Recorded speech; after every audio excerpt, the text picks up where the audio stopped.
Kia ora rau rangatira mai, ko papatū te maunga, ko Tairāwhiti awa, ko Manituke, toku kāinga, ko Colin Alder, toku ingoa, tihe Māori ora. I'm Colin, I'm from Manituke School, then Boys High School, university degree at Massey, and then I tutored for a while at Flock House, and then came back and took over the family farm where I farmed an intensive orchard and a deer farm for 40 years. The last 20 were organic. I have 5 children, 3 in Gisborne and 5 mokos all in Gisborne. That's me, and I'm running for mayor. I've always wanted to run for council, always been too busy. Now that I've sold my orchard, I have all the time in the world to dedicate to our beautiful Tairāwhiti. Running for mayor, in particular, I got quite riled by seeing the state of our roads, which is an historical thing. They have not been maintained properly. What really got me going was the proposed sale of our very precious and strategic asset, the network, which is run by Trust Tairāwhiti. This is going into our global warming, planet-saving e-world is a very important asset to us and how we're going to be able to use electricity resourcefully in our region. So yeah, that's what's got me going. If you could wipe addiction out of our society, man, would that make a difference. It is the root of so many evils, poverty and misery. I'm talking cigarettes, pee, alcohol, gambling. Look, next door here we've got a vape store that looks like a lolly shop. What's that saying to our children? We've got to stop that. Nicotine is one of the most addictive substances on the planet.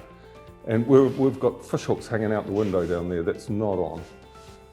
So yeah, if we could turn addiction around, that would really solve some problems in our society. Our democracy is so important, and we need to engage our young in the democratic process.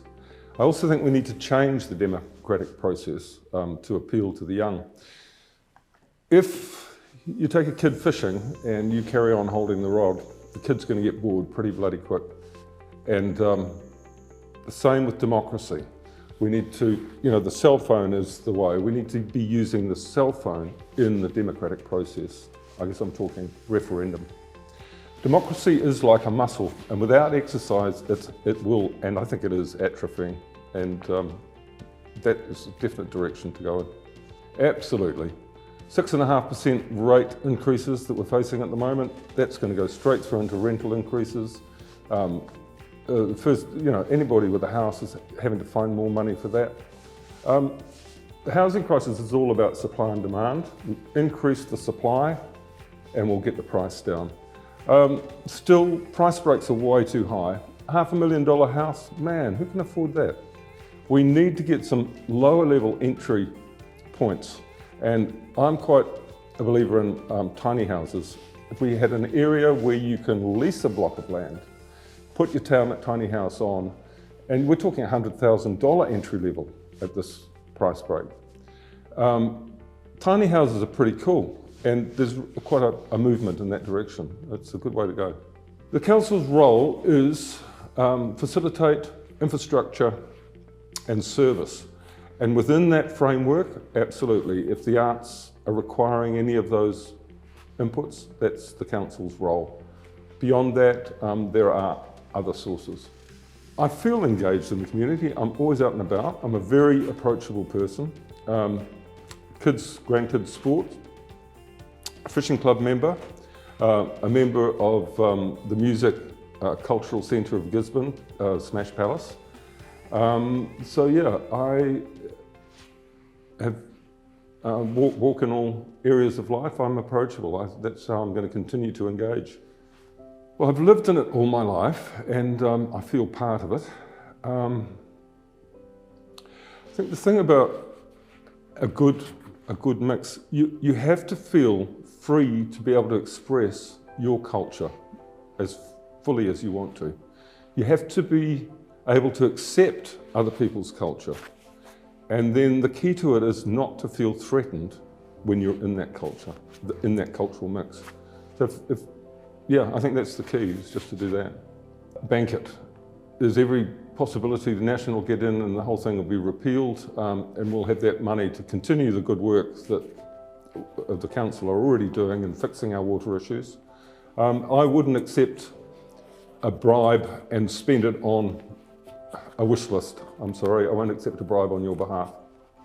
I think I can really contribute to Tairāwhiti in a role as mayor. I have experience in farming and business, committee work. I was a starter of the Gisborne Farmers Market. I have a passion for the district.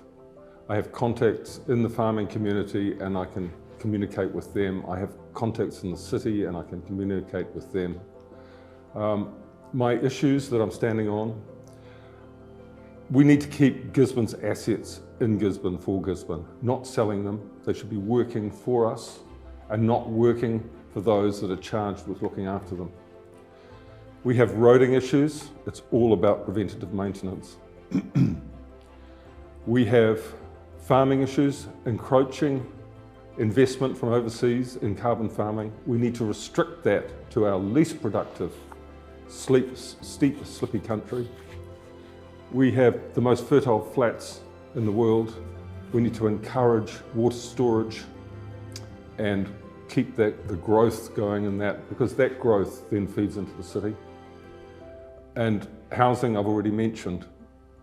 We are the wealthiest, asset-rich, the most asset-rich district in the country, and it's wrong that we have homeless people. As mayor, I have a vision, and I would like to carry that vision for Tairāwhiti. Thank you.